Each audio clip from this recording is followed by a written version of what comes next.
আমতলী বকুলনেসা মহিলা ডিগ্রি কলেজের ব্যবস্থাপনা কমিটির সভাপতি অ্যাডভোকেট গাজী তৌহিদুল ইসলামকে সংবর্ধনা দেওয়া হয়েছে। বিস্তারিত দেখুন আমতলী প্রতিনিধি নাসির উদ্দিনের প্রতিবেদনে। বৃহস্পতিবার কলেজ মিলনায়তনে এই সংবর্ধনা দেওয়া হয়। কলেজের সহকারী অধ্যাপক মোহাম্মদ মিজানুর রহমানের সভাপতিত্বে সংবর্ধনা সভায় প্রধান অতিথি ছিলেন আমতলী উপজেলা বিএনপির সাবেক আহ্বায়ক ও জাতীয়তাবাদী আইনজীবী ফোরামের কেন্দ্রীয় যুগ্ম মহাসচিব অ্যাডভোকেট গাজী তৌহিদুল ইসলাম। বিশেষ অতিথি ছিলেন আমতলী উপজেলা নির্বাহী অফিসার মোহাম্মদ আশরাফুল আলম, উপজেলা বিএনপির সাবেক আহ্বায়ক মোহাম্মদ জালাল উদ্দিন ফকির, পৌর বিএনপির আহ্বায়ক মোহাম্মদ কবির ফকির, অ্যাডভোকেট জসিম উদ্দিন, উপজেলা যুবদল যুগ্ম আহ্বায়ক মঈনুদ্দিন মামুন।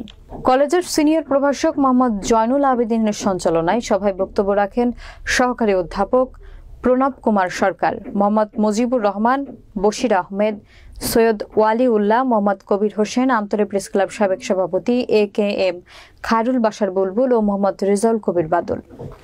আসলে এই যে আমাদের কলেজের যে পরিবেশ, এই দীর্ঘ 15.5 বছর একটি সরকার অতিবাহিত করেছে, কিন্তু আসলে কোনো উন্নয়নের কোনো ছোঁয়া নেই, চোখে বাজারও তো কোনো ছোঁয়া নেই।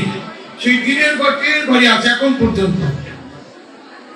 আর একটা জিনিস হয়েছে, উন্নতি একটা হয়েছে, সেটি হয়েছে শিক্ষকদের মাঝে আজকে শীতের সবাই দিদি বিভক্ত, কেউ আসলে শান্তিতে এসে এখানে কাজ করতে পারে না।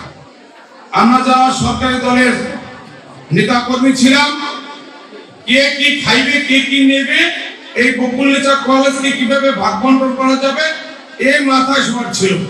বিশ্বাস করি আগামী দিনে বিএনপি সরকার গঠন করবে। সরকার গঠন করলে এই বরগুনা জেলায় আমার দাবি থাকবে তোমার কাছে, সেখানে আমাকে যেভাবে ব্যবহার করতে হয় সেভাবে তুমি ব্যবহার করবা, যাতে করে এখানে বড় ধরনের একটি 3তলা 4তলা বিল্ডিং আমরা এখানে দিতে পারি। যেটার মাধ্যমে আমরা যারা বিএনপির নেতৃবৃন্দ আছি আজকে ঐক্যবদ্ধ হয়ে আমরা যদি কাজ করি, আমার মনে হয় এই বিষয়গুলি অতি সহজেই সুন্দর মতো আমরা সমাধান করতে সক্ষম হব।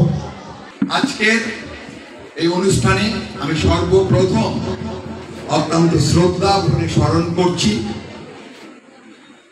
এটা পৌরসভা হওয়ার পূর্বে চাওড়া ইউনিয়নের বিভিন্ন নির্বাচিত প্রতিনিধি, চেয়ারম্যান বৃন্দ এবং বিশেষ করে বলবো অত্র এলাকার একজন বিদ্যুৎসাহী বলবো, হিতৈষী বলবো, আমার খুব প্রিয় একজন ব্যক্তি ছিলেন মরহুম আজিজ তালুকদার সাহেব।